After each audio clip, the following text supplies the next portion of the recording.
Good afternoon. As some people are taking antidotes to all the high living that they might have done last night and mixing Bloody Marys and whatnot, we give you an antidote to Lawrence Welk.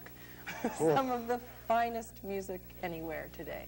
Liquid, smooth, professional, eloquent, exquisite. It is the music, you know, modern jazz music, that has raised an entire generation and provides the comfort and the sustenance when all the world seems to be going wrong. Jazz is not something I grew up with, you know. It was rock and roll and whatnot, and I've heard a lot about jazz dying, reviving, dying, and it goes on and on and on and on and on. Are we in, I don't even want to talk about whether we're in a revival now, but I am in a revival, if you like. I'm learning jazz. I guess as a reaction against the acid rock and all the raucousness of rock music, there's a return in a lot of forms, a lot of media, films and all sorts of things, to beauty, to classical sorts of things.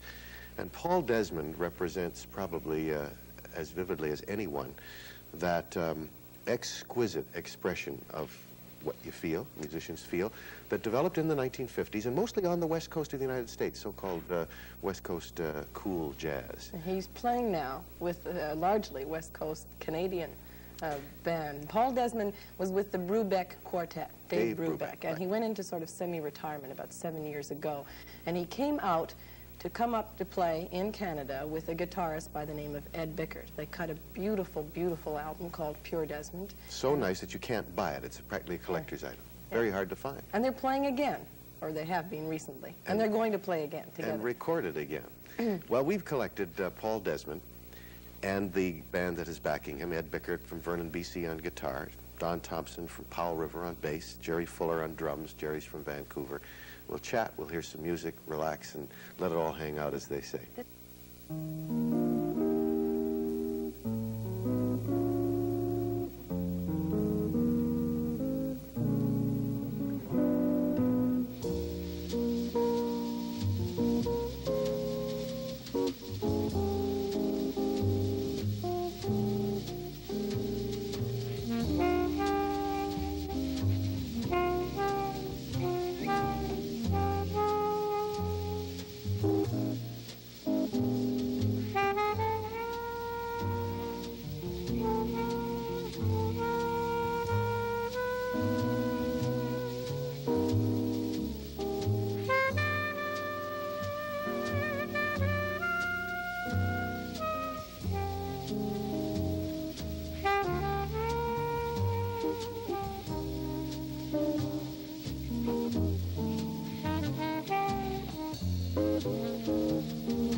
Over to you, Chet. Paul Desmond, that sounds just beautiful, even though we all know how it's going to sound when it comes out of our television sets. How much practice and rehearsal do you people do before you go into a club date? Hardly any, as it turned out. This is a very sort of brave move on my part in terms of my sheltered life with the Brubeck Quartet all those years. I first came up here because I heard about Ed Bickert through Jim Hall. Ed Bickert, the guitar player, who was incredible, and Don Thompson, the bass player, also, and Jerry Fuller. So I came up here, and without any rehearsal at all, we started playing the first trip. This is my third now. You just arrived.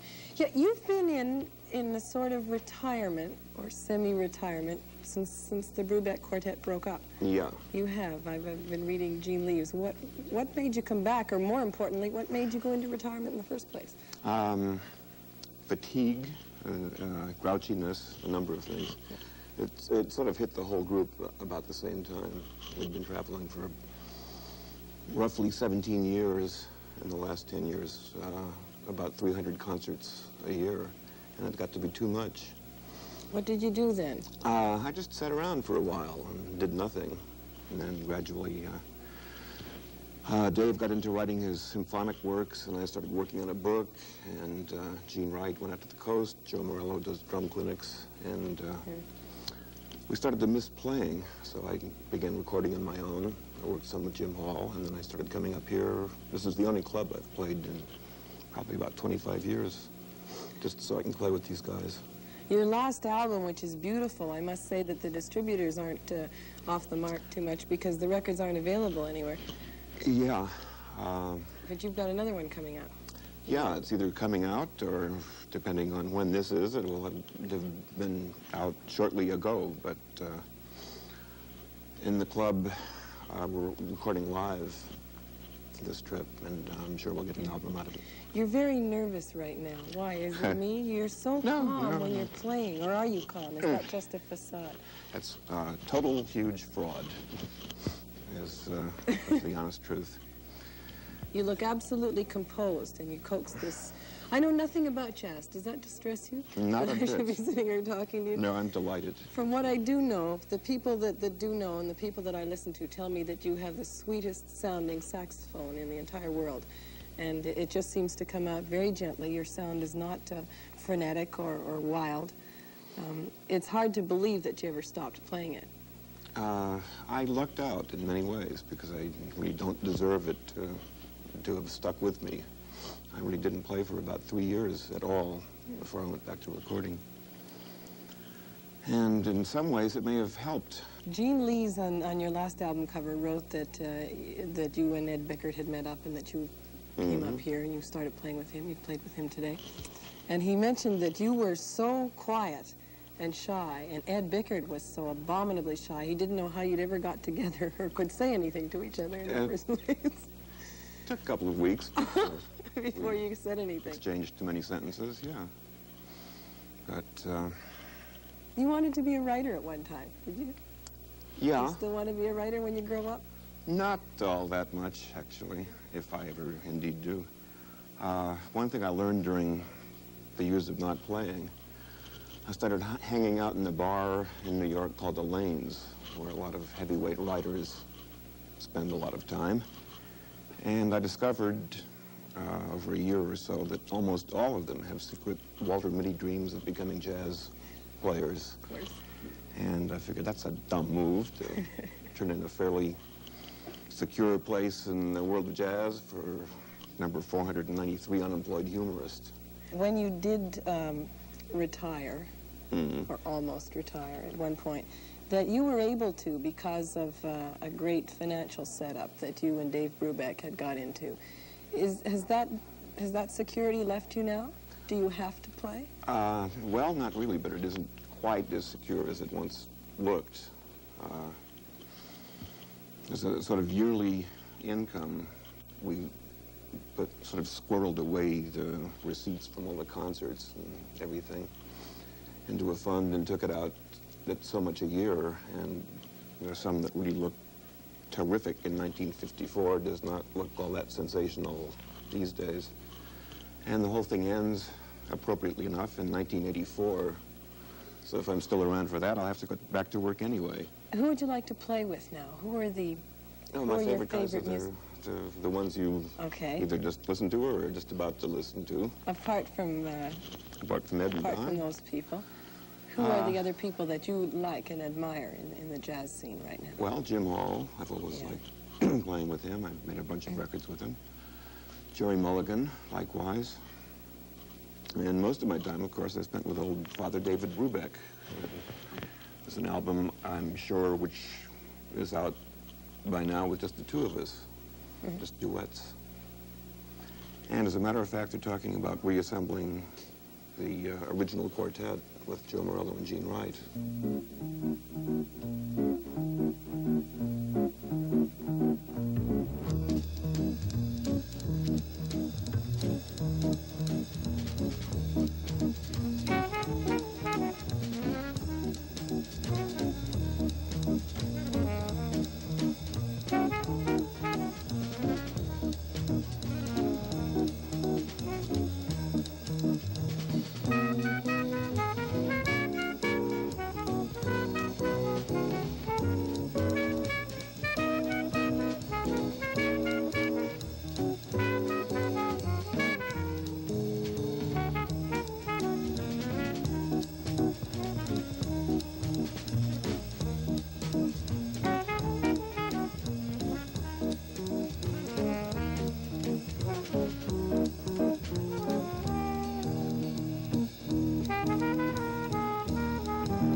That tune was called Take 5. It was the signature, I guess, of the Brubeck Quartet when Paul and he played, Paul Desmond. I And love it was the him. first of the out-of-time type of arrangements, you know, where the time isn't strictly 4/4 or 2/4 or whatever. Right. 5/4, I think. They don't do it badly, do they? I love him. I just love him. He's so gentle. Do you know how good that music is? Well, I like it. I hate to sound sort of fatuous like that, but that is as good of that form as you're ever going to hear in the world. It really is beautiful. Magnificent. The tragedy of it is that when they play in the club, Yeah. which is Bourbon Street in Toronto, and full credit to them for bringing in the players they do, it's a supper club, you know, and there's all this chatter and rattle and yelling orders and whatnot. Desmond, I remember, once said that he felt very strongly about people sitting down in front of him and ordering a full bottle, but he didn't mind drinking so much. He didn't like the eating and whatnot. This was many years ago, in the 1950s, and the chatter, but he didn't mind someone with a full bottle of bourbon, although we all knew what kind of people those were too that sat down at the table. But it's a difficult situation because they play so softly you can hardly hear it. It's always been the bane of almost any jazz musician I've ever heard, that they always have to play in clubs of some kind where liquor is served so that they can make money. Well, the booze could, but the liquor being served isn't so bad. It isn't as bad as the dinners being so, served. when liquor is served, people get a little bit high, you know, and the higher you get, the louder they get, and the more it interferes with any jazz. This is your era, Paul Soles. I was reading an article about, it's printed in 1954, Time magazine, 1954, and it was about Brubeck, and there's a little glossary here of the terms. Of the terms, jazz terminology. Of the new jazz terms, and the new terms included ball, for having a good time, that's having a ball, and cool, relax, I cooled it at a table for a while, cat, that's a jazz musician. Combo. Yeah, man, that was a hip era, you know, funky and groovy. I can dig it. You can dig it, right? Sure. Dig? And all these words now have become part of the language. Well, they've almost, I suppose they have. No, using the word hip, that's, you know, I'm hip, or... Hipster, one who is hip. Well, that's hip was an adjective. Hipster is now hep. Well, no, hipster is a person. I know, but hep is very unhip. Very low. It is, brow, yeah. Very no good at all. And things aren't supposed to be hot anymore. They should be cool. Oh, definitely. Yeah. A rich era. Jazz is, as you can tell, I guess, a language of its own. That's why those writers wanted to be jazz musicians. I got to tell you another... It's the most magnificent self-expression, personal expression. I got to tell you another you story can about reach. Desmond. He looks so quiet, you know. Wendy, one of the songs we heard was named for a girl, and he said, I don't know whether I'll have to change it or not, because what will happen when Sylvie, Barbara, Janet, and Joan find out? You get his albums, they've got names like that on all of the other cuts if you can. A nice way to start the year, the visit with Paul Desmond. Our New Year's present to you. And a great Canadian group with him.